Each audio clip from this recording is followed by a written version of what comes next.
इमामुल अंबिया ताजदारे मदीना सल्लल्लाहु ताला अलैहि व आलिहि वसल्लम ताइफ से वापसी पर इंतहाई गमज़दा हालत, एक पूरा जिस्म जख्मों से भरा हुआ। ताइफ वालों की बेवफाई, ताइफ वालों का वो पत्थर मारना, इनकार करना, एक बड़ा गम दिल में लिए हुए थे। इसी गम की हालत में सन 10 नबवी में मोहतरम सामीईन, मुकर्रम हाजिरीन, इंतहाई वाजिबुल एहतराम भाइयों, बुजुर्गों, दोस्तों, सफ़रुल मुज़फ़्फ़र का महीना चल रहा है।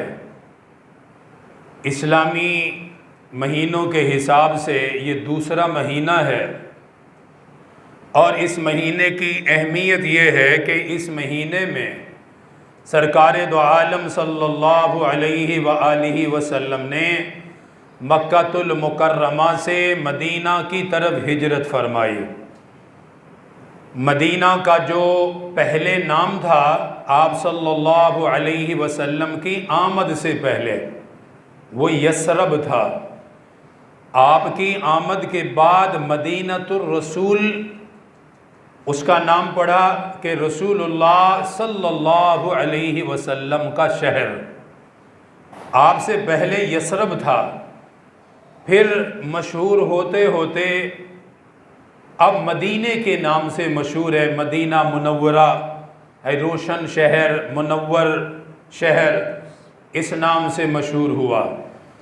तो नबी पाक सल्लल्लाहु अलैहि व आलिहि वसल्लम ने मक्कातुल मुकर्रमा से हिजरत फरमाई और मदीना पाक तशरीफ़ लाए और वहाँ इस्लाम की फिर इतनी मेहनत हुई कि अल्लाह ताला ने फिर वहाँ से पूरे जहान में इस्लाम को फैला दिया। मदीना मुनव्वरा के जो इब्तिदाई हालात थे, यहाँ मदीना में कसरत के साथ यहूद आबाद थे, यहूदी।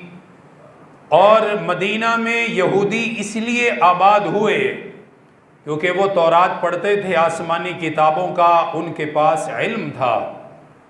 उनको ये मालूम था कि नबी आखिरुज़्ज़मान हिजरत करके यहाँ आएगा।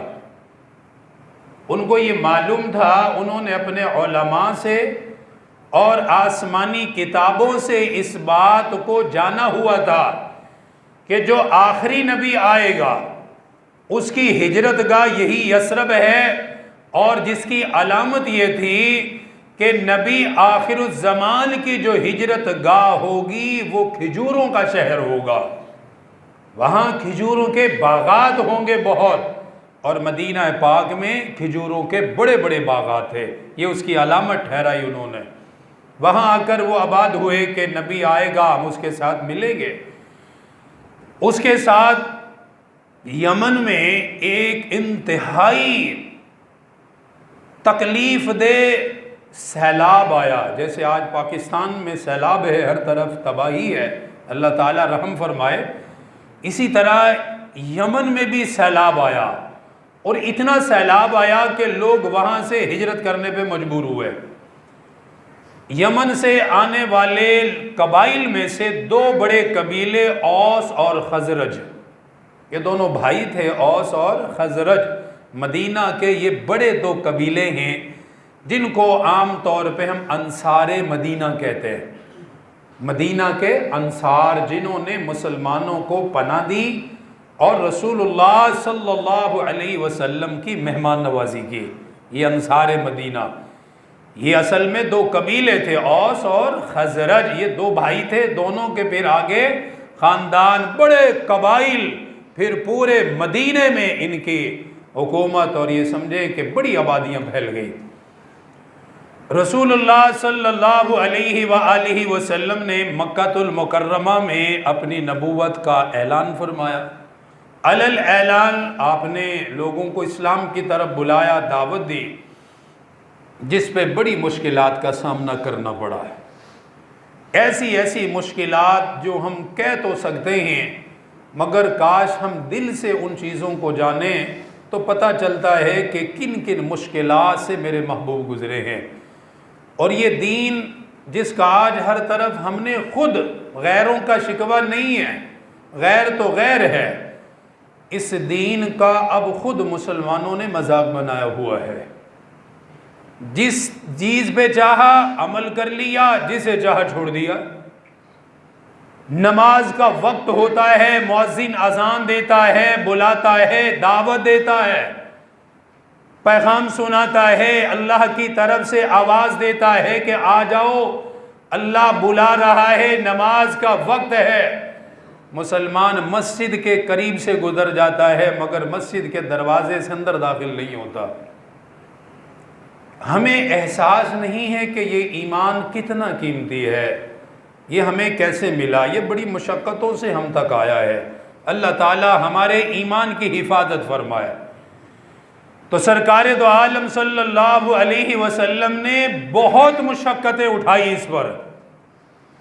मक्का में हर तरफ से रुकावट थी, कोई सुनता नहीं था, जिससे बात करते वो मारता, पत्थर मारता, गालियां देता, यहाँ तक कि नमाज में सरकार दो आलम सल्लल्लाहु अलैहि वसल्लम की मुबारक कमर पर गंदी ओजड़ियां तक लाके डाल देते थे।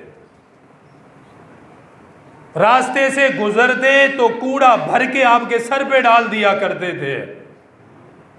इस कदर परेशान किया, लेकिन मेरे आका का हौसला हिम्मत पहाड़ों से भी ज्यादा था। उनकी कोई भी हरकत आपकी हिम्मत को तोड़ नहीं सकी। दिन ब दिन आप अपनी मेहनत बढ़ा रहे थे। इसीलिए जब मक्के वालों ने इतनी रुकावटें खड़ी की तो आप ऐसी जगह की तलाश में थे कि जहां रहकर इस्लाम की मेहनत करें और वहां से इस्लाम आगे बढ़े। एक ऐसा ठिकाना चाहिए कि जहां मैं रहूं और वहां के लोग मुझे पहचाने और पहचान कर मेरा साथ दें और दीन पूरी दुनिया में फैले। इसी नीयत से आपने ताइफ का सफ़र किया था।